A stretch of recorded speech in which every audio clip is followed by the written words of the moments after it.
Every small town has their fair share of local legends. They don't really travel past the borders of the town and most certainly never end up on the internet. Ironic, considering I'm writing this now. But the locals can tell them by heart. I've heard a lot of them in my time as a truck driver, but none of them actually held any truth to them. Except for one, the story of the ghoul. I heard it when I was traveling through South Dakota. I had stopped driving for the night, as I was just too damn tired, and it was so humid out that my windshield started to fog up. I'd ended up in some tiny town called Aberrage, about an hour from Custer and 3 hours from where I needed to drop my shipment. When I say it was tiny, I mean it. There were about 15 buildings total, most of them houses. The remainder were a sole restaurant with a bar attached, one church, and a gas station. I didn't exactly trust the restaurant's quality, but I was starving, so I figured that I'd at least sit at the bar and order some sliders, if they had them. The door jingled as I walked in, and a mostly empty dining room greeted me. There were 3 total people in the building, from what I saw. There was the bartender, a bald, bearded man who immediately gave me a quizzical look. The only other person at the bar was a young woman who was drinking a labelless beer and didn't even turn her head to look at me when I sat down. I was clearly the outlier here. I wasn't exactly welcome, and I felt it. Still, I picked up a menu and tapped the beer I wanted. When I took my first sip, she finally spoke. "I haven't seen you before." Her voice was equal parts rough and soothing. I was startled, but I pride myself on being polite, so I turned to face her and tried to make small talk. "I'm not from around here. I'm just passing through." I figured. "What brings you in here?" "The appetite of a fucking horse, that's what. I've been on the road for 11 hours. She giggled. She wasn't bad looking, but wasn't exactly my type either, so I hoped she wouldn't confuse my jokes as flirting. "You're funny." I turned away for a moment to signal for another beer, then looked back at her. "I have my moments, at least." She looked at the bartender as he passed me my second pour and waited for him to take my order before she signaled to him. "Rico, should we do it?" He grunted and walked into the kitchen. She seemed to take that as a yes and excitedly looked at me. "We've got a tradition around here. Everyone who drinks at the bar has to tell a story. It's nothing crazy, but we only have 23 people living here, so we're always itching to hear something new." I'm not a very interesting person, all things considered. You would think I had some crazy stories after traveling around the country, but I really never left the road long enough to see stuff like that. Still, I wanted to put on a good show, so I decided to tell them a story about the first time I saw the ocean.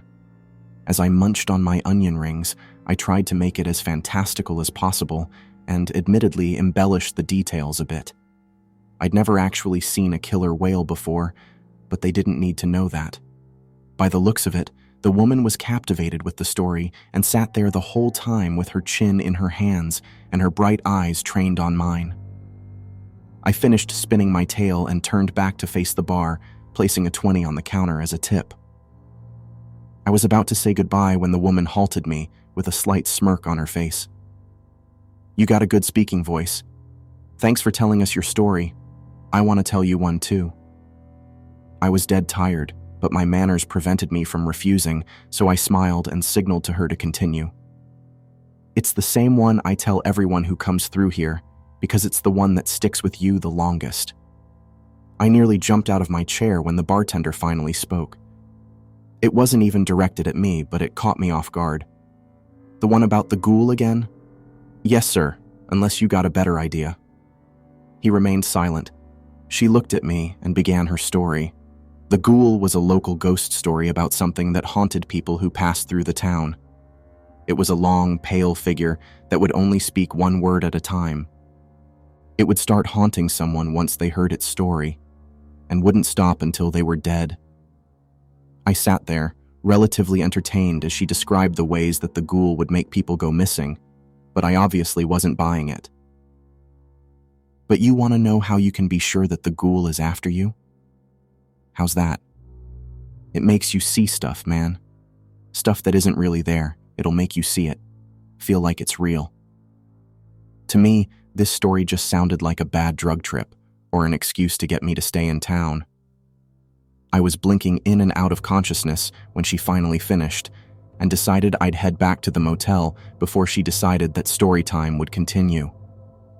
"Well, I'm gonna call it a night. You folks have a good one." She stopped smiling and just blankly stared at me. I got up and walked towards the door, pushing it open with my foot. "Hey, one question before you go." I sighed and turned around. I just wanted to go to bed. "Yeah, what's up? You can see me, right?" I wasn't sure if I'd heard her wrong, but what I'd heard was a weird-ass question indeed. Who was us? Her and the bartender? Of course I could see them, they were right there. She was starting to creep me out. Yeah?" She took a sip of her drink and looked at the bartender before turning back towards me. "Well, good night." My brow furrowed, and I walked out the door. Whatever was going on with that woman, I wanted no part of it. She'd been pretty nice up to that point too. I have no idea where all of that suddenly came from. I wasn't exactly in the mood to ponder it further, so I began walking down the street towards the motel. As I walked, I thought about the story she told me. Why was that the story she told to people who passed through town? Some sort of scare you into staying tactic like I guessed, maybe? I wasn't sure. I unlocked the door to my room, and after brushing my teeth, tucked in for the night, I woke up to a knock at the door. I rubbed my eyes and groaned. I didn't feel well rested at all. I rolled over and grabbed my phone off the bedside table, squinting as the bright light hit my eyes. It was 3 o'clock in the morning. What someone could want at this hour, I had no idea, but I wasn't about to entertain it. I put my phone back and shut my eyes, hoping that whoever was there would go away. The second knock jolted out whatever grogginess I had left in my system. It was much louder than the last one, like someone had slapped the palm of their hand onto the door. I jumped out of the bed and laid on the floor, hoping that they wouldn't try the handle. I had to get to the door and lay against it. Whatever unsavory character was trying to open it was still pounding, and I didn't have confidence that the shitty motel door would hold. I crawled on my hands and knees to the other side of the room, and as my bare back pressed against the cool, scratched wood, the pounding suddenly stopped. I was horrified that I would hear the handle turn or feel the door give out from behind me after a kick, but none of that happened. Instead, I hear shuffling from behind the door, which gave way to a single word breaking the silence. "Open." It was no louder than a whisper, but in the deafening silence I heard it clearly. My heart sank, and I tried to process what I'd just heard. It didn't sound like anyone I knew, obviously, but it also didn't really sound either male or female. I tried my best not to move and held my breath. "Please, open." Every hushed word pumped a dose of adrenaline directly into my system. Whoever was out there was either sincerely in need of help or trying to coax me to open the door so they could do God knows what. I had to stay put. If I went to grab my phone, I was afraid that the door would fly open and I'd have to face whoever it was. I sat there for what felt like hours. As I was starting to fall asleep again, much to my dismay, I heard footsteps walking away from the door. I inched away from the door as they got quieter and was almost at the bedside table when I looked up. The bathroom door, which was open before I went to bed, was now closed. I froze, unsure of what to do. When the pounding started from the other side of that door, I shot up, grabbed my phone and keys, and sprinted towards the bedroom door. As I flung the door open, I heard heavy footsteps not far behind me, along with the familiar voice, "No." It kept repeating it so calmly, following behind me. I bolted down the stairs, running through the parking lot towards my truck. As I jumped into the driver's seat, I felt something hit the door. I didn't want to turn. I didn't want to look. But I did. Standing outside of my door was a twisted face. The eyes were the size of baseballs and were peeled open, fixed directly on me. The mouth hung open as if the jaw couldn't close at all. It didn't have a nose or ears or any other features on its face. We sat looking at each other for what was most likely seconds, but may as well have been eons. Without moving its gaping mouth, it spoke. See? Me. By this point, I'd pieced together what was happening and jammed the keys into the ignition. I floored it onto the road and didn't breathe until the town was nothing but a faint light in the distance. I was exhausted and could barely keep my eyes open. I yawned and slapped myself on the cheek in an attempt to wake myself up, but could feel myself drifting off. But I was feeling something else too, a sense of dread right in the pit of my stomach. Taking my eyes off the road, I cautiously turned my head to the left. It was still there.